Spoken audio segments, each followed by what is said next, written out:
I want to give you an update now on Kari Lake's election lawsuit that she is so proud of. Keeps losing, though, it seems, in our judicial system, possibly because she's not providing evidence to the claims that she's making. Can you imagine? So to give you the context, in case somehow you've been in a cave, Kari Lake is an individual, and then we'll look at this most recent series of events where she's taken her case to the Arizona Supreme Court because it has lost now twice in the previous cases. Kari Lake is an individual from Arizona who was in the media and then ran for governor. And in the build up to her gubernatorial election, she made clear that if she didn't win, she was going to claim the election was stolen, as Trump did before his. And then, if you can even fathom this, she lost and she claimed it was stolen. It was very remarkable, I'd say. Now, I'm making light of this. I want to say, though, we've gotten some people asking, Kari Lake's lost now, why are you talking about her? I think you need to understand the moment that we're in right now, where it is the norm. Trump set this precedent, and now Kari Lake's following it, and others will perpetuate these lies for years to come, are deciding that the only way an election can be fair is if their side wins. And if it's not that result that occurs, they are going to challenge the election results. They're going to claim it was stolen even when their lawsuits get thrown out of court. And no matter how many times their claims are proven to be false, they will continue to push them and continue to perpetuate them. And that is what is going to actively break down our democratic process as this movement continues to be prevalent and prominent within our political process. And that is dangerous, and it must be called out and followed. And Kari Lake is kind of using this to build up her kind of support, the energy behind her, and it definitely is planning a Senate run in Arizona.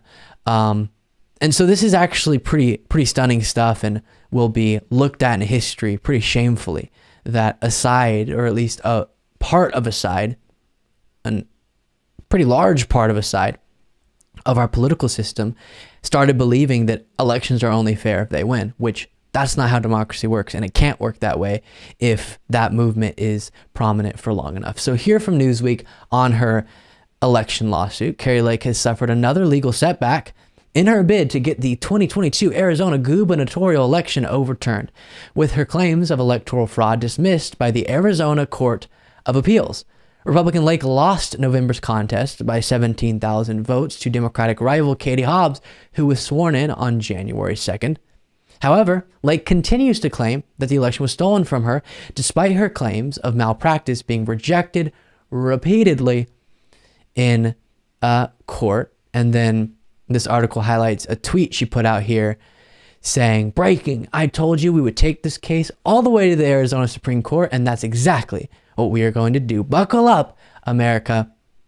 Well, I am very much buckled, but nothing significant is going to happen except what I just described to you. Nothing that she would describe as positively significant will happen.